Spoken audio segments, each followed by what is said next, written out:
They called him the sovereign of the syndicate, a man who dismantled empires with a whispered command. But that night at La Clissaie, Edmondo Greco didn't want war. He wanted perfection. He looked at the trembling waitress who had just spilled Barolo on his Brioni lapel and let out a laugh that made grown men reach for their guns. The underground lounge froze. He gestured toward the empty stage where the hired soprano was supposed to be performing. "You've ruined my summit," he said, his voice carrying the refined brutality of a Milan conservatory education weaponized by blood. "So you'll fix it. If you can sing Casta Diva right now, every impossible note, I'll marry you." His eyes glittered with cruel amusement.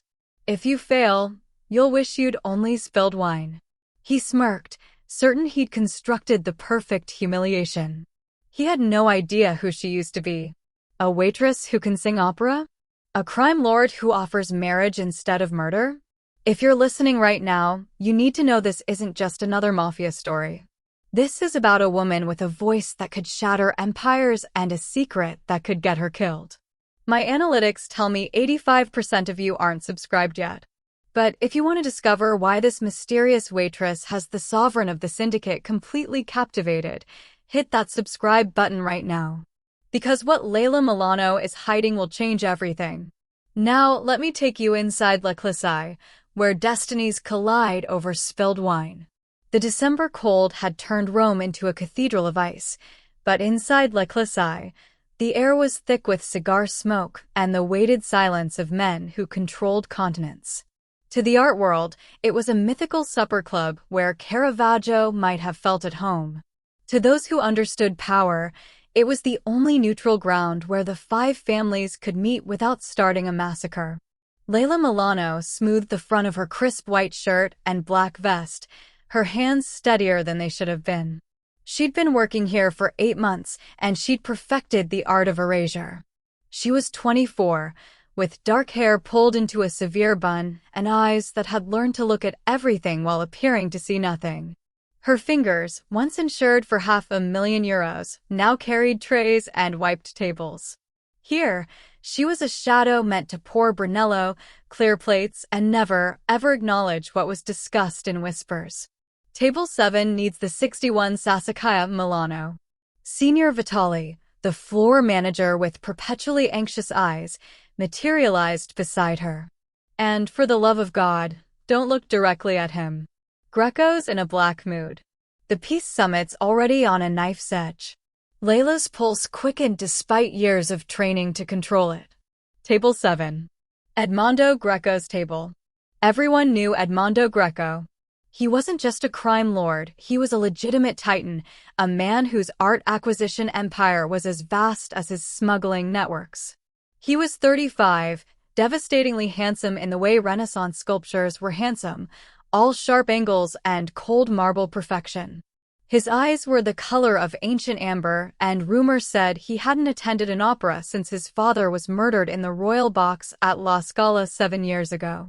Tonight was supposed to be historic. La Clissaie had secured Magdalena Rossellini, the reigning prima donna of La Fenice, to perform during the peace negotiations. A cultural offering to smooth over a territorial dispute that had already claimed 16 lives. But 30 minutes ago, whispers had raced through the kitchen. Rossellini's private jet had been grounded in Venice due to fog. She wasn't coming. The atmosphere in the dining room was suffocating, a pressure system of violence waiting to break. Leila lifted the vintage Sassicaia, a bottle worth more than 3 months of her rent, and walked toward table 7. The long table was surrounded by men in bespoke suits, but Edmondo sat at the center like a Renaissance prince holding court. He was turning a platinum lighter over and over between his fingers, his gaze fixed on the empty stage with its closed velvet curtains. "Where is she?" Edmondo's voice cut through the murmured conversations. He didn't raise it, which somehow made the room go quieter. The fog, capo, one of his lieutenants, a scarred man named Bruno, muttered. "Even private jets can't." Edmondo stopped turning the lighter. "I don't pay for excuses. I paid for transcendence. I paid for something beautiful to distract from the ugliness of this negotiation." Leila reached the table. The ritual was automatic. Approach from the right, pour without making a sound, vanish before they remembered you existed. But as she leaned forward to fill Edmondo's crystal glass, Bruno slammed his phone down on the table in frustration. Porca miseria, the whole night's ruined. The impact sent a vibration through the antique wood. Leila felt the heavy bottle slip in her grip, her palms suddenly slick with the cold sweat of recognition, the same panic she'd felt the night the carabinieri stormed her father's dressing room. Time fractured into slow motion. The Sassicaia tilted. The first drops of wine, dark as arterial blood, splashed onto the pristine white tablecloth. Then the bottle slipped completely, and a wave of legendary Tuscan vintage exploded outward, flooding across legal documents, drenching place settings, and pouring directly onto the collar and lapel of Edmondo Greco's oyster-gray Brioni suit. The entire underground lounge went silent. The memory hit Leila like a physical blow as she stood frozen over the ruined table. Rome, 3 years ago, when her name had still meant something. Teatro dell'Opera di Roma. Opening night of La Traviata. She'd been 21, wearing a crimson gown that cost more than most people earned in a year, standing in the wings while her father, the legendary Giuseppe Milano, prepared for his final bow as conductor. The standing ovation had lasted 7 minutes. She could still hear it, that wall of sound that meant they'd achieved perfection. Then the carabinieri had stormed backstage. Giuseppe Milano, you are under arrest for embezzlement, fraud, and conspiracy to launder money through the Opera House endowment. The lead detective's voice had been clinical, almost bored, as if he arrested maestros every day. Her father hadn't resisted. He'd simply set down his baton with the same precise care he used for everything and looked at her with eyes that said run. She'd frozen then too, just like now. Watching as they pulled her father's arms behind his back, as the handcuffs clicked into place, as her entire world collapsed in the space between one breath and the next. The other performers had backed away from her as if talent were contagious with guilt. Someone had grabbed her arm, Vittorio, her father's assistant conductor, his face pale with terror. Leila, they're saying your family helped the Corsican syndicate hide 40 million euros. If they think you knew anything. She'd run. Through the backstage corridors, still in her concert gown, out into the Roman night where rain had been falling like the tears she couldn't afford to shed. Vittorio had shoved an envelope into her hands, a passport, American dollars, a one-way ticket to New York that left in 4 hours. Your father prepared this. He knew they were coming. He said to tell you, silenzio e sopravvivenza. Silence and survival. She'd never sung professionally again. The voice that had been destined for La Scala, for the Met, for immortality, she'd buried it under exhaustion and fear and the crushing weight of her father's final command. In America, Leila Milano, the rising diva, had disappeared. In her place was just another immigrant waitress trying to survive in a city that devoured the weak. Now, staring at Edmondo Greco's wine-soaked suit, she realized silence could only protect her for so long. Some debts demanded to be paid in full, one impossible note at a time. Edmondo Greco didn't move. He simply stared at the wine spreading across his lap like a bloodstain, then slowly raised his eyes to meet Leila's. The amber had gone cold. Do you know what this suit cost? His voice was conversational, which made it worse. Around the table, men reached inside their jackets. More than you'll make in a year serving drinks to your betters. Leila's throat closed. She should apologize, grovel, disappear. Instead, the old instinct surfaced, the one her father had drilled into her since childhood. When cornered, when afraid, perform. Make them see what you want them to see. I'm sorry, signore. Her voice came out steady, trained. Let me. No. Edmondo stood, wine dripping from his jacket. The room held its breath. You've already ruined my night. The diva I paid for isn't coming. My suit is destroyed. And now I'm supposed to negotiate a peace treaty while smelling like a wine cellar. He circled her slowly, a predator assessing prey. So here's what's going to happen. You see that stage? Leila looked at the velvet curtains, the single spotlight waiting for a performance that would never come. You're going to walk up there, Edmondo continued, that terrible smile spreading across his face, and you're going to sing Casta Diva. The entire aria. Every impossible note that makes grown sopranos weep. He leaned closer, his breath warm against her ear. If you can do that, if you can give me the perfection I paid for, I'll marry you right here, tonight. If you fail. He stepped back, spreading his hands. Well, accidents happen in Rome. Even to waitresses. The other bosses were leaning forward now, scenting blood. This was entertainment, a public execution dressed as opera. Bruno laughed, ugly and sharp. Boss, she's a waitress. She probably can't even. I'll do it. The words left Leila's mouth before fear could stop them. Edmondo's eyebrows rose, genuine surprise flickering across his face for the first time. Confident. I like that. He gestured toward the stage. Then sing, little bird. Show me if you're a phoenix or just another sparrow pretending to have wings. Leila walked toward the stage, each step carrying her further from safety and closer to the woman she'd buried 3 years ago. Her hands weren't shaking anymore. She was done hiding. The spotlight found her like an old lover. Leila stood center stage, feeling the heat of it on her skin, and for the first time in 3 years, she stopped pretending to be invisible. She closed her eyes, took one breath, then another, feeling her ribcage expand the way Maestro Cellini had taught her. The voice is a weapon, Leila. Use it.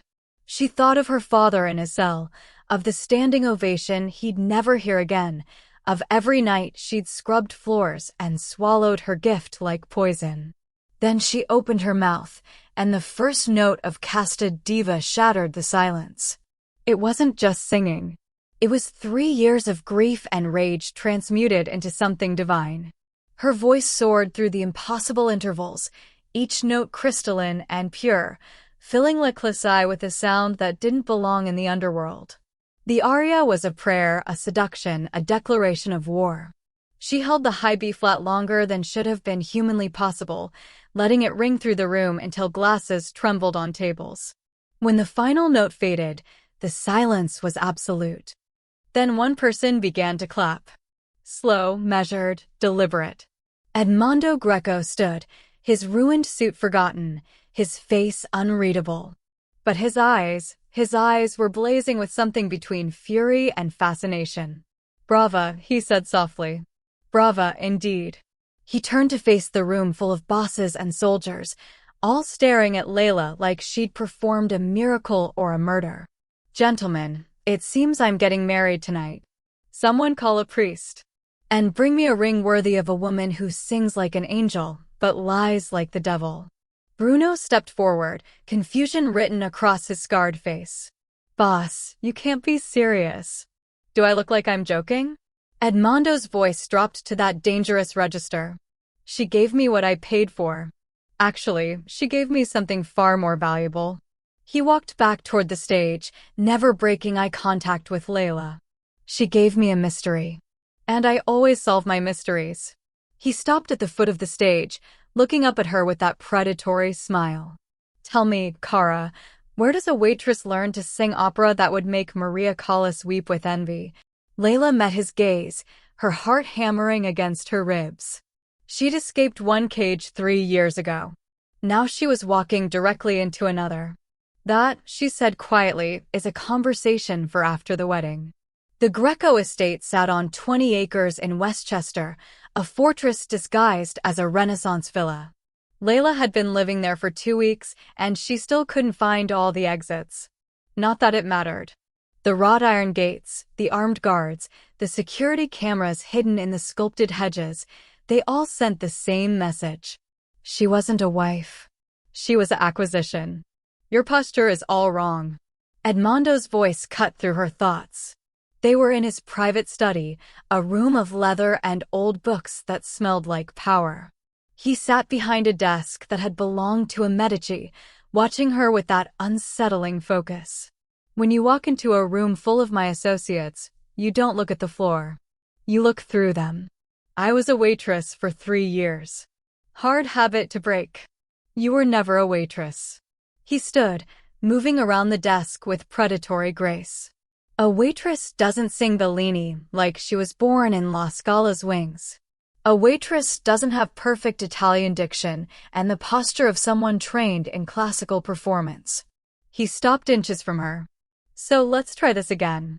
Who are you really, Mrs. Greco? The name still felt like a caller.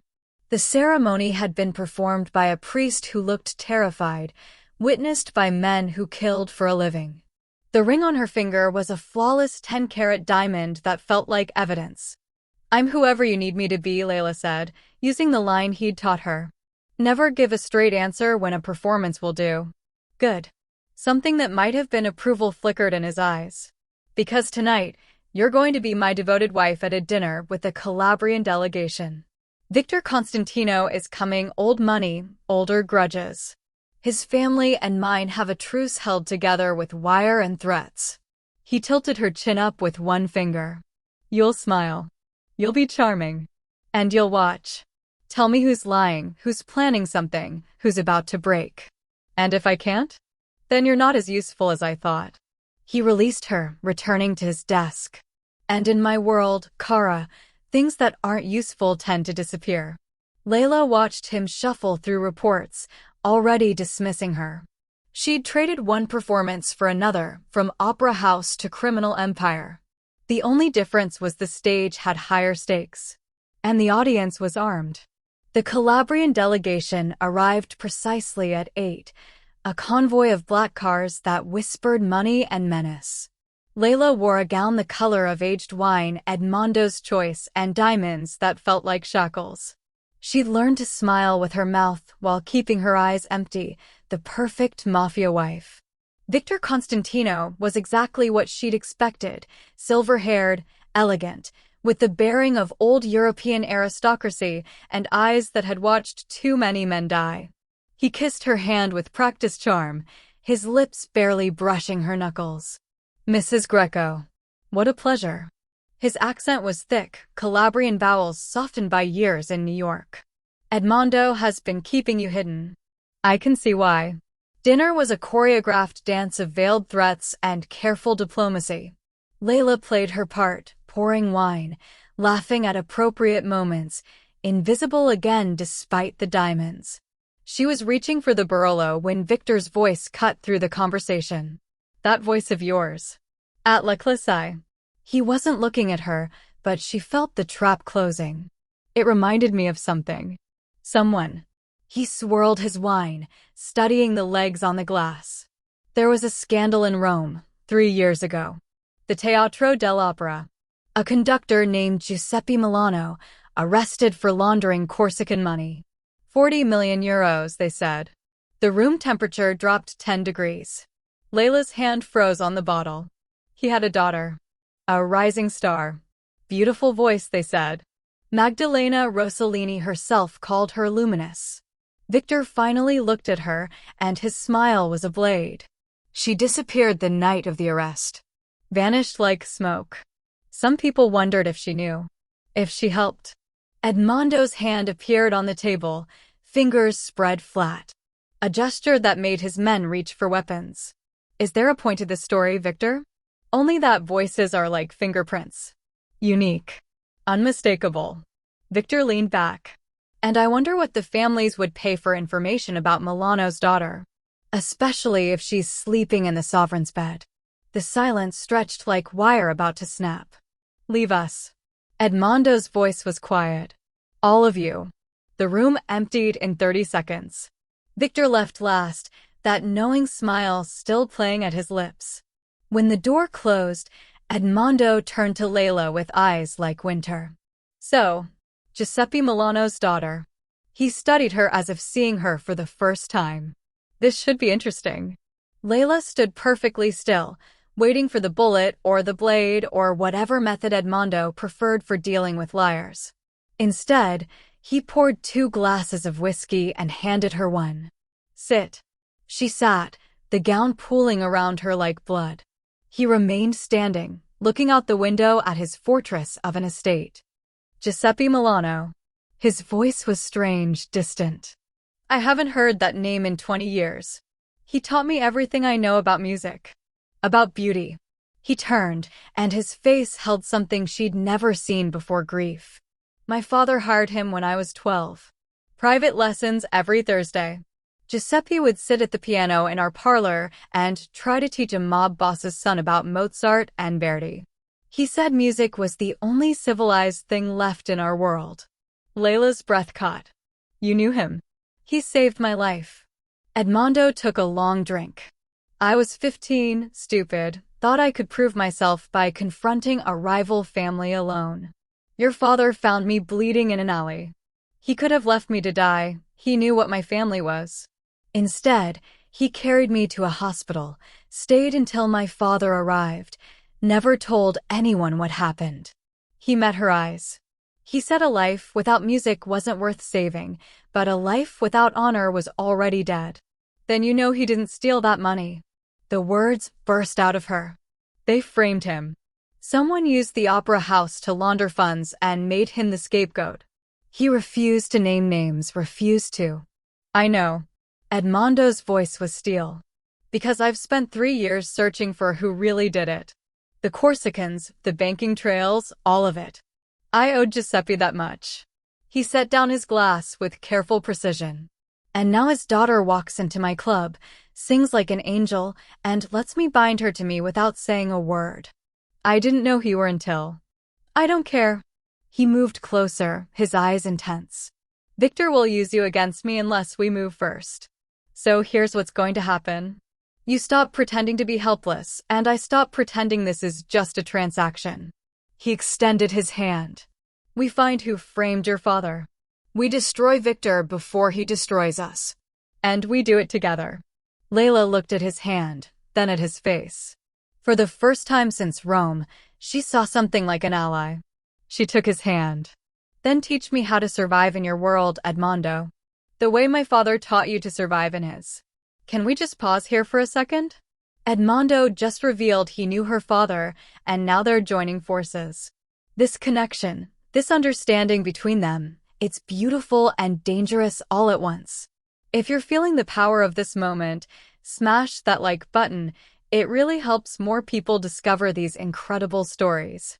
And I need to know, do you think Leila can trust Edmondo? Or is this another performance she'll regret? Comment below with your thoughts. I read every single one. Now let's see how this unlikely alliance plays out on opera's biggest stage. The Metropolitan Opera House glittered like a jewel box on opening night, every tier filled with Manhattan's elite and New York's most dangerous men pretending to be civilized. Leila stood backstage in full costume. She'd convinced the director to let her perform as an understudy for Tosca's final act, citing her amateur passion for opera and Edmondo's generous donation. Through the gap in the curtains, she could see Edmondo in his box, flanked by his guards, every inch the sovereign. Victor sat 3 boxes away, serene and patient. The first 2 acts passed without incident. Leila used the time to map every entrance, every catwalk, every place where Victor's men might be positioned. She'd trained Edmondo's security team on a series of hand signals, operatic gestures that would look natural on stage but communicated specific threats. Then, during intermission, she heard it. Backstage whispers near the fog machine. 2 stagehands speaking rapid Calabrian dialect, assuming no one understood. During the suicide scene, when she jumps, the confusion will be perfect. Greco won't even see it coming. Leila's blood turned to ice. They weren't targeting her. They were using her performance as cover to kill Edmondo. The moment she threw herself from the parapet in Tosca's dramatic suicide, Victor's men would strike from the stage-level boxes, using the theatrical gunshot and fog to mask real bullets. She had 5 minutes until curtain. Leila found Edmondo's head of security, whispered urgent instructions, watched him melt into the shadows. Then she took the stage for Act 3, her heart hammering a staccato rhythm against her ribs. The scene built toward its climax. Tosca sang of love and betrayal, of choosing death over dishonor. Leila hit every note with crystalline precision, but her eyes were scanning the boxes, watching for movement. There, a glint of metal in Victor's section. And there, two men in stagehands blacks near the orchestra pit, positioned wrong, too focused on Edmondo's box. She reached the parapet, preparing for Tosca's famous leap. In the script, she would jump as the orchestra crescendoed. Instead, she turned to face the audience and held the final note, a high C that wasn't in the score, sustained impossibly long. A warning only Edmondo would understand. His security moved like clockwork. Victor's assassins broke cover too early, confused by the deviation from script. Gunfire erupted, not theatrical blanks, but real bullets that shattered the gilded plaster. And Leila kept singing, her voice rising above the chaos like a battle cry. The battle lasted 90 seconds. Edmondo's men had been positioned perfectly, and Victor's assassins never stood a chance. By the time the audience fled screaming into Lincoln Center Plaza, 3 of Victor's soldiers were dead and 2 were in custody. Victor himself tried to run, but made it only as far as the grand staircase before Edmondo's hand closed around his collar. "You failed," Edmondo said quietly, his gun pressed against Victor's spine. "And worse, you tried to kill me in a place my father loved. In front of my wife." Victor spat blood. "Your wife is Milano's whore. When the families find out." "The families already know." Leila descended from the stage, still in costume, her voice carrying through the emptying opera house. "Edmondo made sure of it. He sent evidence to every boss 2 hours ago, proof that you were the one who framed my father. That you used the Teatro dell'Opera to launder Corsican money and blamed Giuseppe when the authorities got close." Victor's face went white. "You can't prove." "Banking records. Forged signatures. Testimony from your own accountant, who was very eager to cooperate once he understood his options." She stopped in front of him, this man who'd tried to use her father's name as a weapon. "My father wouldn't name you because you'd threatened to kill every musician in the teatro if he talked. He took the fall to save them. But I'm not as merciful as he was." Edmondo looked at her, a question in his eyes. She nodded once. The gunshot echoed through the Met's vaulted ceiling like a final note. 3 months later, Leila stood in the great hall of the Greco estate, surrounded by representatives from every family on the East Coast. Edmondo had restructured his empire, making her not just his wife, but his true partner, co-head of operations, the public face of their expanding legitimate businesses while he handled the shadows. But tonight was something else entirely. Tonight was a message. She wore crimson, the color of opening nights and spilled wine and second chances. The families watched in silence as Edmondo placed a second ring on her finger, not a wedding band, but a signet ring bearing the Greco crest. "Gentlemen," he said, his voice carrying absolute authority, "I present the sovereign soprano. My equal. My partner. And anyone who forgets that won't live long enough to make the mistake twice." Leila looked out at the faces that had once terrified her, bosses and killers and men who thought power came only from violence. Then she opened her mouth and sang Nessun Dorma, Puccini's aria of victory and vengeance. Her voice filled the hall, every impossible note a declaration. She was Giuseppe Milano's daughter. She was Edmondo Greco's wife.